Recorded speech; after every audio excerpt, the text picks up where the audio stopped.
दवाई लूंगी तो पूरी ठीक हो जाऊंगी, आप टेंशन मत लीजिए। नहीं भाभी, आप अंदर जाके आराम करो, आपको बहुत तेज बुखार है। कोई बात नहीं देवर जी, मैं कर लूंगी। भाभी जिद मत करो, आप अंदर जाके आराम करो, आज सारा घर का काम मैं कर लूंगा। चलिए।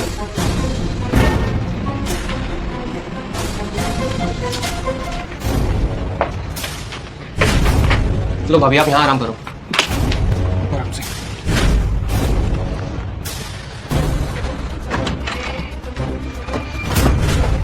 छोटे, क्या बात है?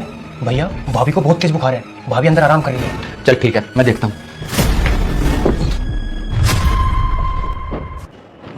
अरे आप आ गए? तो बहुत तेज बुखार है, आपको मुझे बताना चाहिए था, मैं ऑफिस ना जाता। आपने दवाई भी ली है? नहीं।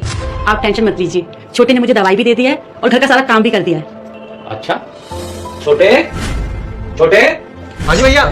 इधर आ। जी जी भैया। तू अपने भाभी से इतना प्यार करता है? बैठ जरा।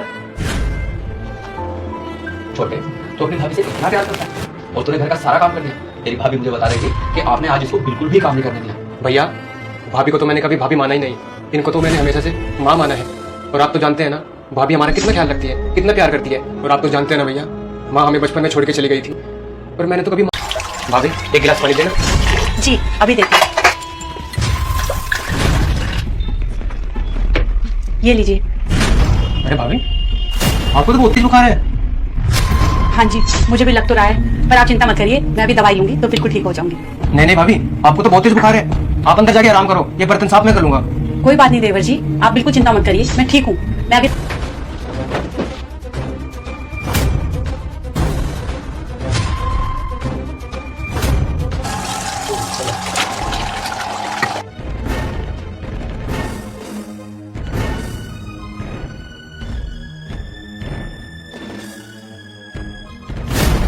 मीत, मीत। माँ को देखा भी नहीं, लेकिन मुझे पूरा यकीन है, अगर आज माँ जिंदा होती तो बिल्कुल भाभी की तरह होती। और मैं तो भगवान से प्रार्थना करता हूँ कि भगवान अगले जन्म में मुझे भाभी के कोख से ही पैदा करना। छोटे, तू क्यों अपना जी दुखी करता है? और तू तो ये जानता ही है कि मैंने तुझे कभी भी अपना देवर नहीं समझा, मैं तो शुरू से तुझे अपना बेटा ही समझती हूँ। और रही बात अगले जन्म की, अरे पगले, मैं तो इस जन्म में भी तुझे अपना बेटा ही समझती हूँ। और जिस घर में आपके जैसा पति और छोटी जैसा समझदार देवर हो, उस घर की औरत को किस बात की चिंता है? चलो। राहुल, अपनी बहन को ना फोन करके पूछ लो कल कितने बजे तुम्हें राखी बांधने आएंगी, क्योंकि मुझे भी अपने मायके जाना है अपने भाई को राखी बांधने। अरे कुछ परेशानी है क्या तुम्हें? इतना रूडली क्यों बातें कर रही हो मेरी बहन के बारे में? अब ऐसा क्या बोल दिया मैंने उनके बारे में? हाँ, कुछ राखी तो आपने बंधवा ली, अब राखी का गिफ्ट भी दे दो अपनी बहन को। क्या है ये? सिल्की दीदी के घर के पेपर तुम्हारे पास क्या कर रही है? इस बात का जवाब आप अपनी दीदी से पूछिए, यही जवाब दे सकती है, जिन्होंने हमें बिल्कुल पराया कर दिया। सिल्की दीदी, क्या है ये सब कुछ? भैया, मुझे कुछ समझ में नहीं आ रहा, ये सब क्या है? राहुल, ये दीदी के घर के पेपर है जो इन्होंने गिरवी रख दिए थे। गिरवी? हाँ, गिरवी। और तुम्हें पता है दीदी ऑटो से क्यों आई है? हाँ, क्योंकि गाड़ी सर्विस पर आई हुई है। नहीं, क्योंकि गाड़ियां इन्होंने बेच दी है और घर अपना गिरवी रख दिया। क्या? सिल्की दीदी क्या हमसे सही कह रही है? सॉरी भैया, वो क्या है ना, इनको बिजनेस में बहुत ज्यादा लॉस हो गया था, इसीलिए हमें गाड़ी और ज्वेलरी बेचनी पड़ी और घर गिरवी रखना पड़ा। मैंने आप लोगों को नहीं होगी, वरना तुम मेरी बहन तो ना कहती, तुम तो सिल्की दीदी कहती हो। आखिर कुछ परेशानी आ गई मेरी बहन से तुम्हें? मेरे बैंक से मैसेज कैसा आया? तुमने एफडी तुड़वा दी, वो भी मुझसे बिना पूछे। अरे आखिर क्या मजबूरी आ गई थी जो तुमने एफडी तुड़वा दी? अगर कोई ऐसी बात थी तो तुम मुझे तो बताती, आखिर हो क्या गया तुम्हें? अरे मुझे कुछ नहीं हुआ है, मुझे कुछ पैसों की जरूरत थी इसलिए एफडी तुड़वा दी, और वैसे भी तुम्हारे पैसों पे मेरा कोई हक नहीं है। अरे तुम्हारा पूरा हक है मेरे पैसों पर, लेकिन इतनी बड़ी रकम, तुम्हें पता है ना, ये पैसे हमने अपने बच्चों के फ्यूचर के लिए, उनकी पढ़ाई के लिए सेव करके रखे थे। तुम्हारी मायके में कोई प्रॉब्लम आई है क्या कि तुमने 18 लाख की एफडी तुड़वा दी?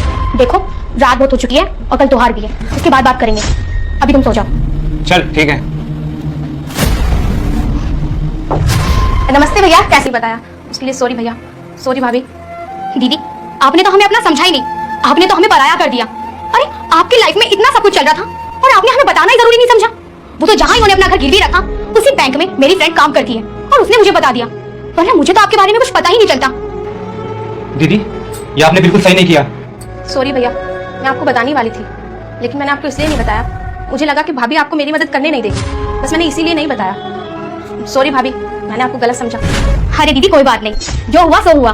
बाकी मैंने अपनी एफडी तुड़वाकर आपका घर छुड़वा लिया है, बाकी की बात तो राहुल चिराग जीजू से कर ही लेंगे। और जो हमारी ननद भाभी की लड़ाइयाँ होती हैं वो तो हम हमेशा ही करते रहेंगे, और ये ताने में। बता बहन, क्या गिफ्ट लेगी इस भाई से इस रक्षाबंधन पे? कुछ नहीं चाहिए भैया, बस आपका साथ चाहिए हमेशा। वो तो नहीं मिलेगा दीदी। अरे क्या बचकानी बातें कर रही है? दिमाग तो ठीक है तेरा? अरे कुछ बोलने से पहले सोच तो लिया कर, क्या बोल रही है तू? मैं बिल्कुल ठीक बोल रही हूँ। जब दीदी हमें अपना कुछ नहीं समझती तो हम दीदी का साथ क्यों दें? भाभी आप ऐसा क्यों कह रही हैं? कोई गलती हो गई है क्या मुझसे? आप नाराज हैं मुझसे? अरे दीदी, नाराजगी भी अपनों से की जाती है, पर आप कहाँ हमें अपना समझती हैं? नहीं भाभी, ऐसा कुछ नहीं है। भैया आप समझाओ ना भाभी को, वो क्यों मुझसे नाराज है? अरे क्या हुआ? क्यों रक्षाबंधन वाले दिन दीदी का दिल दुखा रही हो? दिमाग तो ठीक है तुम्हारा? क्या हो गया? कुछ नहीं हुआ जी। देव, अरे आ गए तुम? अरे सॉरी भाभी, आने में मुझे थोड़ा लेट हो गया। दीदी आपका तो हमेशा यही रहता है, मुझे भी तो मायके जाना होता है अपने भाई को राखी बांधने। भाभी मैं तो टाइम से ही निकली थी घर से, वो त्योहार की वजह से ना ऑटो में लेट हो गई। अरे तुम्हारे पास तो खुद की गाड़ी है, फिर तुम ऑटो से क्यों आई? वो भैया गाड़ी ना सर्विस पे गई हुई है। सर्विस पे गई हुई है तो जीजा जी को बोल देते, वो छोड़ जाते। हाँ दीदी, आपको जीजा जी ने क्यों नहीं छोड़ा? ये जीजा जी की भी गाड़ी सर्विस पे गई हुई है। अरे भाभी आप वो सब बातें छोड़िए ना, चलो भैया राखी तो बनवा लो।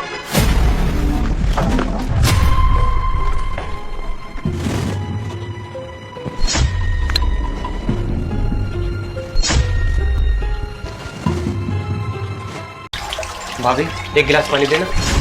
जी अभी देती हूँ।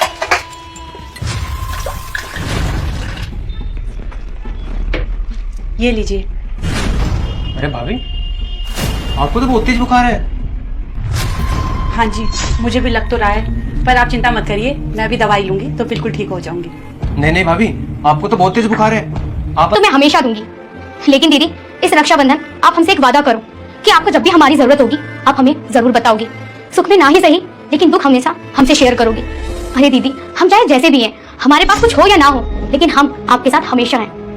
प्रॉमिस भाभी, आप जैसी भाभी हो ना तो कोई भी ननद मायके जाने से ना कतराए, और माँ का प्यार भी भाभी से मिल जाए। अच्छा बहुत हुआ, अब हम सब बहुत इमोशनल हो गए। मुझे भी अपने घर जाना है राखी बांधने। आप अपना गिफ्ट लीजिए, फिर हम आपको घर ड्रॉप कर देंगे। थैंक यू भैया भाभी, यू आर वेलकम। चलिए अब।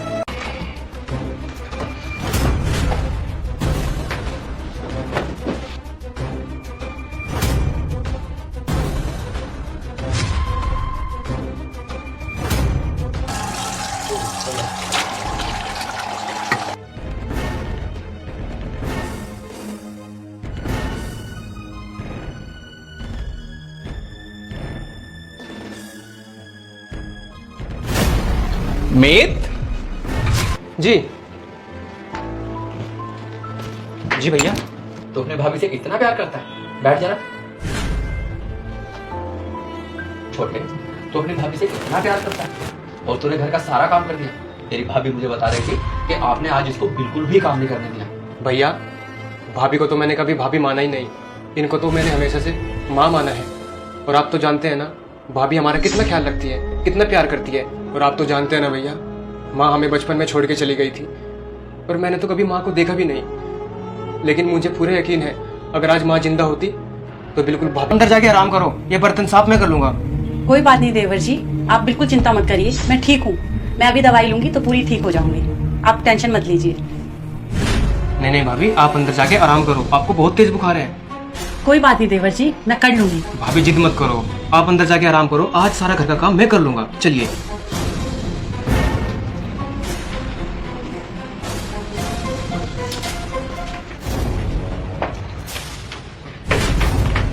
लो भाभी आप यहाँ आराम करो, आराम से।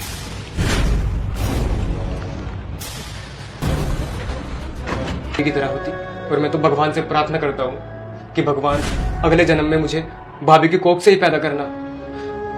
ए छोटे, तू क्यों अपना जी दुखी करता है? और तू तो ये जानता ही है कि मैंने तुझे कभी भी अपना देवर नहीं समझा। मैं तो शुरू से तुझे अपना बेटा ही समझती हूँ। और रही बात अगले जन्म की, अरे पगले, मैं तो इस जन्म में भी तुझे अपना बेटा ही समझती हूँ। और जिस घर में आपके जैसा पति और छोटी जैसा समझदार देवर हो, उस घर की औरत को किस बात की चिंता है? चलो ठीक है। मीत, छोटे, क्या बात है? भैया भाभी को बहुत तेज बुखार है, भाभी अंदर आराम कर रही है। चल ठीक है, मैं देखता हूँ।